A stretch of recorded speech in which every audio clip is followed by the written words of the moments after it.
بیچاری کئی روز سے دم توڑ رہی ہے، ڈر ہے خبر بد نہ میرے منہ سے نکل جائے۔ تقدیر تو مبرم نظر آتی ہے ولیکن پیران کلیسا کی دعا ہے کہ یہ ٹل جائے۔ تو پہلی بات میری ختم ہوئی، عالمی نظام خلافت دنیا کی تقدیر مبرم ہے، ہو کر رہے گی، اس میں کسی صاحب ایمان کو کوئی شک، کوئی شبہ، کوئی ریب نہیں ہونا چاہیے۔ البتہ اس کا اب دوسرا پہلو کیا ہے، اس کا آغاز کہاں سے ہوگا؟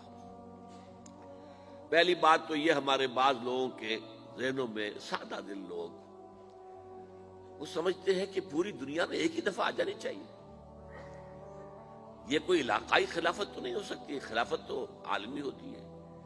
ان سے میں کہتا ہوں، عالمی خلافت کب تھی جناب؟ یہ تو نہ خلافت راشدہ میں عالمی تھی، کیا ہندوستان شامل تھا اس میں؟ کیا چین شامل تھا؟ کیا یورپ شامل تھا؟ اور پھر جو خلافت کے نام سے جو ملوکیت چلی ہے، وہ بھی صرف دور بنو امیہ میں کہہ سکتے ہیں کہ وہ پورا عالم اسلام کم سے کم اس کے تحت تھا۔ بعد میں خلافت عباس، بنو عباس میں، اور فاطمیین کی خلافت میں، اور آل عثمان جو ہیں آٹومان ٹرکس کی خلافت میں ٹکڑے تھے، حصے بکھرے تھے، کوئی مانتا تھا، کوئی نہیں مانتا تھا۔ اور سب سے بڑی بات یہ، اگر ایک دم پوری دنیا پر خلافت قائم ہو سکتی تو حضور کے دست مبارک سے ہوتی، لیکن نہیں ہوئی۔ نتیجہ کیا نکلا؟ ایک ملک میں حضور نے قائم کر دی، جزیرہ نما عرب، یہاں خلافت قائم ہو گئی، حضور خلیفہ ہے۔ اس کے بعد آپ کے خلفائے راشدین نے پھر اس کو وسعت دی، شرقاً غرباً شمالاً۔ 3 کالمز نکلے ہیں فوجوں کے، صحابہ کرام کے، 3 کالمز، ایک ایسٹ ورڈ، ایک ویسٹ ورڈ، ایک نارتھ ورڈ۔ ایک عراق کو فتح کرتے ہوئے ایران میں پہنچ گیا، خراسان تک چلا گیا۔ ایک شام کو فتح کرتے ہوئے اور پھر سینائی پیننسولا سے ہو کر افریقہ میں داخل ہوا اور اٹلانٹک تک پہنچ گیا۔ تیسرا سیدھا شمال میں گیا، لیکن یہ زیادہ دور نہیں جا سکتا تھا، کوکیشین ماؤنٹینز آ گئے، کوہ قاف۔ اس زمانے میں تو یہ یوں سمجھیے کہ امپیسیبل تھا نا، کوہ قاف، لہذا وہاں آ کر رک گیا۔ اب بھی یہ ہوگا، کسی ایک جگہ سے شروع ہوگا پھر پھیلے گا، اس کے سوا کوئی چارہ کار ہے ہی نہیں۔ اگر ہر جگہ پوری دنیا میں ایک ہی وقت میں ہو سکتا تو حضور کے دست مبارک سے ہوتا صلی اللہ علیہ وسلم۔ اب وہ نقطہ کون سا ہوگا، نقطہ آغاز کون سا ہوگا؟ اس میں پہلی بات تو میں نے کہا، جو شک کرے گا اس کا پھر ایمان مشکوک ہے۔ ہوگا، لازماً ہوگا، گلوبل ہوگا، پوری دنیا میں ہوگا۔ کہاں سے شروع ہوگا اس میں آپ اختلاف کر سکتے ہیں، لیکن مجھے تو 2 حدیثیں تو ملی ہیں جن سے یہ اندازہ ہوتا ہے کہ یہ اس مشرقی خطے سے ہوگا، عرب کے مشرق کی جانب کسی ملک سے ہوگا، کسی خطے سے ہوگا۔ وہ حدیثیں بھی اب آپ پڑھ لیجیے پہلے۔ پھر میں کہہ رہا ہوں، یہ خزانہ ہے جو ہم نے آپ کی خدمت میں پیش کیا ہے، کاش کہ آپ اس کی قدر کر سکیں، یہ حدیثیں آپ کو ازبر ہو جائیں، یاد ہو جائیں، لوح قلب پر نقش ہو جائیں۔ ہندوستان اور خراسان یعنی موجودہ افغانستان کا ذکر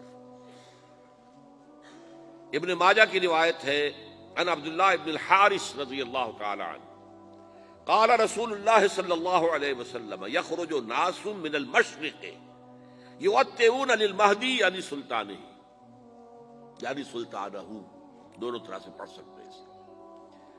حضرت عبداللہ ابن حارث فرماتے ہیں رضی اللہ تعالی عنہ کہ حضور نے ارشاد فرمایا، مشرق کی طرف سے وہ فوجیں نکلیں گی، لوگ آئیں گے جو عرب میں مہدی کی حکومت قائم کریں گے۔ یہ مہدی کون ہوں گے اس کا ذکر میں ذرا بعد میں کروں گا، لیکن نوٹ کر لیجئے کہ مہدی سے پہلے لازماً کسی مشرقی علاقے کے اندر وہ نظام قائم ہو چکے گا، تب وہاں سے فوجیں آئیں گی نا۔ یہ مشرق کون سا ہے؟ عرب کے مشرق میں آپ چلیے، ایران بھی آ جائے گا، افغانستان بھی ہے، پاکستان بھی ہے، اور اگر اسے اور توسیع دیں تو ہندوستان بھی ہے۔ یہ ہے عرب کا مشرق،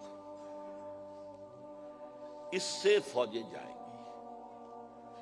اس کا کیا مطلب ہے کہ اس میں سے کسی جگہ پر نظام خلافت پہلے قائم ہو جائے گا، تاکہ وہاں سے فوجیں جائیں گی جو جزیرہ نماء عرب میں حضرت مہدی کی حکومت کو قائم کریں گی۔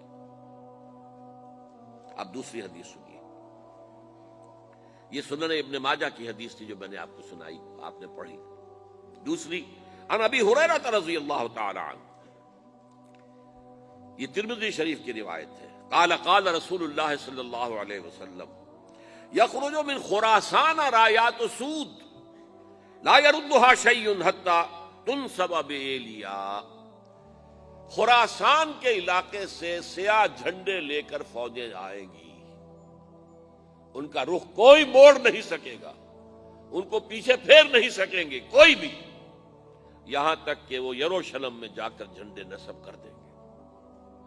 ایلیا حضور کے زمانے میں یروشلم کو کہتے تھے۔ یہ یروشلم تھا جب حضرت سلیمان کی حکومت تھی، اور یہاں پر معبد سلیمانی، ہیکل سلیمانی قائم ہوا، پھر یہ یروشلم ہی رہا ہے تاریخ میں، یہاں تک کہ سن 70 عیسوی میں جب ٹائٹس رومی جنرل نے اس کو گرایا، ختم کیا، سیکنڈ ٹیمپل گرا دیا، اور یہاں سے یہودیوں کو کہا نکل جاؤ یہاں سے، کوئی یہودی باقی نہیں رہا، تب بالکل تہو بالا برباد کر دیا۔ اس کے کوئی 150 سال بعد ہیڈریان، رومن ایمپرر ہیڈریان، اس نے پھر دوبارہ آباد کیا اس شہر کو۔ 150 سال تک یہ بالکل بنجر اور بالکل غیر آباد پڑا تھا۔ اب ہیڈریان نے جب آباد کیا تو اس کا نام ایلیا رکھا، اب یروشلم نام نہیں تھا، تو حضور کے زمانے میں پھر اس کا نام ایلیا تھا۔ اور اب اس سے کیا معلوم ہو رہا ہے کہ یہ یروشلم مسلمانوں کے قبضے سے اس وقت نکلا ہوا ہوگا، ایک دفعہ پہلے نکلا تھا، سن 1099 عیسوی میں مسلمانوں کے ہاتھ سے نکلا، کروسیڈرز عیسائیوں نے آ کر اس کو قبضے میں کیا، لاکھوں مسلمانوں کو مارا، قتل کیا۔ اس کو 1187 عیسوی میں واپس لیا ہے۔ کس نے لیا ہے؟ صلاح الدین ایوبی، کرد۔ عرب کھوکھلے ہو چکے تھے، عربوں نے کھویا، واپس نہیں لے سکے، بہت حکومت کر چکے تھے، 400-500 برس کی حکومت کر کے، اور ان کے عیش اور ان کے آرام، اب ان میں جان نہیں تھی کہ وہ واپس لے سکے۔ واپس لینے والا گرم کرد خون تھا، صلاح الدین ایوبی۔ تو گویا کہ اب آپ سمجھئے کہ 88 برس تک عیسائیوں کا قبضہ رہا یروشلم پر۔ اب 1967 میں یہودیوں نے قبضہ کیا ہے، اور اب 38 برس تو ہو گئے، 88 نہیں تو 38 برس تو ہو گئے، لیکن وہ دور آئے گا کہ اب پھر لیں گے۔ لینے والے عرب بھی نہیں ہوں گے، خراسان کے علاقے سے فوجیں آئیں گی۔ یہ خراسان کیا تھا؟ ایلیا تو میں نے آپ کو بتا دیا، یروشلم کا نام ہے۔ خراسان اس زمانے میں ایک بہت بڑے ملک کو کہتے تھے، کچھ حصہ پاکستان کا بھی اس میں شامل ہے، کچھ حصہ ایران کا بھی ہے۔ ایران کے اس حصے کو اب بھی خراسان کہتے ہیں، وہ ایک صوبہ ہے، خراسان ایک صوبہ ہے ایران کا چھوٹا سا۔ پاکستان میں خاص طور پر یہ جو علاقہ مالا کنڈ ایجنسی کہلاتی ہے، اس سے اوپر جتنا علاقہ ہے، اور یہ جو واخان کی ایک پٹی آتی ہے اوپر، واخان افغانستان کی ایک پٹی سی دم سی چلی آتی ہے جو جا کر چائنا کی سرحد سے مل جاتی ہے، یہاں سے لے کے یہاں تک یہ جو مالا کنڈ کا وہ درہ ہے اور پہاڑ ہے، یہ بھی خراسان کا حصہ ہے۔ باقی تقریباً 2/3 آف افغانستان ساؤدرن حصہ نہیں ہے خراسان کا حصہ، یہ سیستان کہلاتا تھا، یہ خراسان نہیں ہے۔ لیکن یہ کہ اوپر کا 2/3 آف افغانستان، اور اس کے ساتھ یہ جو عرب، جو اب یہ ترک ممالک آزاد ہوئے ہیں سوویت یونین کی ڈسولوشن کے ساتھ، یہ سارا علاقہ کہلاتا ہے خراسان بزرگ، دی گریٹ خراسان۔